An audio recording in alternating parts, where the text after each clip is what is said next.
সবাইকে খুশি রাখা একটা মানুষের পক্ষে কখনো সম্ভব নয়।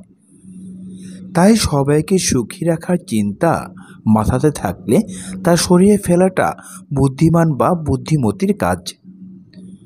কেউ আপনাকে অকারণে আঘাত করছে, তাতে করে নিজেকে হয়তো তুচ্ছ বলে মনে হচ্ছে, কিন্তু এতে হতাশ হওয়ার কিছু নেই। কেননা আপনি অন্যায় বা খারাপ কাজ করলেই আপনার শত্রু তৈরি হবে, ব্যাপারটি এমন নয়। তাই বুঝে শুনে চলুন, মেপে কথা বলুন। কথা হচ্ছে এমন একটা জিনিস যেটা একবার বলে ফেললে ফিরিয়ে নেওয়ার কোনো উপায় নেই। যারা আপনাকে অপছন্দ করেন তারা কিন্তু এই অপেক্ষাতেই থাকেন যে কখন আপনি কি বলবেন। অন্যের আচরণ নিয়ন্ত্রণের ক্ষমতা নেই, কিন্তু নিজের আছে। যারা আপনার সাথে খারাপ ব্যবহার করতে চায় তাদেরকে আপনি ভালো বানাতে পারবেন না, কিন্তু নিজের আচরণ অবশ্যই আপনি নিয়ন্ত্রণ করতে পারেন। যত যাই হোক, উত্তেজিত হবেন না, মাথা খুবই ঠান্ডা রাখুন। তারা যেমন আচরণ করবে আপনার সাথে, ঠিক তার বিপরীত আচরণ করুন। কেউ আপনাকে অপমান করার চেষ্টা করছে কিংবা অকারণেই ঝামেলা করার চেষ্টা করছে, তাদের এই আচরণগুলো দেখেও না দেখার ভান করুন।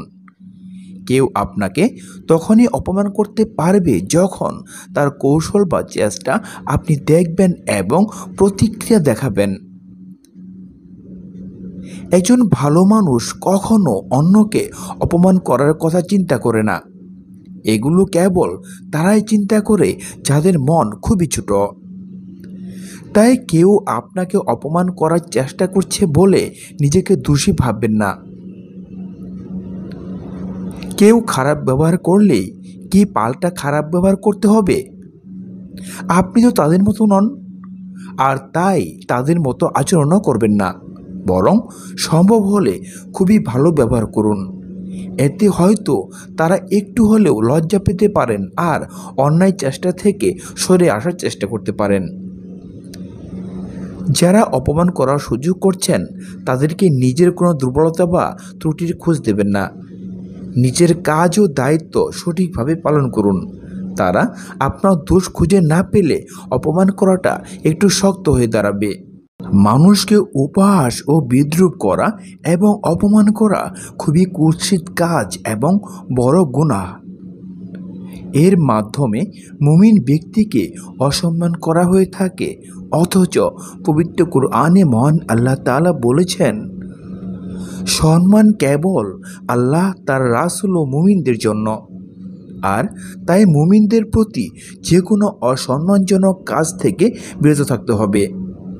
অন্যদিকে পবিত্র কুরআনের আরেকটি আয়াতে বলা হয়েছে, হে বিশ্বাসীগণ, কোনো ব্যক্তি যেন অপর কোনো ব্যক্তিকে উপহাস না করে, হয়তো তারা তাদের অপেক্ষা উত্তম, এবং নারীদেরও একদল যেন অন্য দলকে উপহাস না করে, হয়তো তারা তাদের অপেক্ষা উত্তম।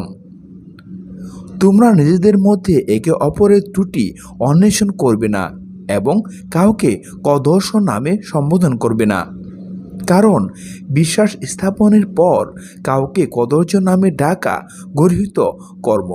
যারা এই কর্ম হতে নিবৃত্ত না হয় প্রকৃতপক্ষে তারাই অবিচারক।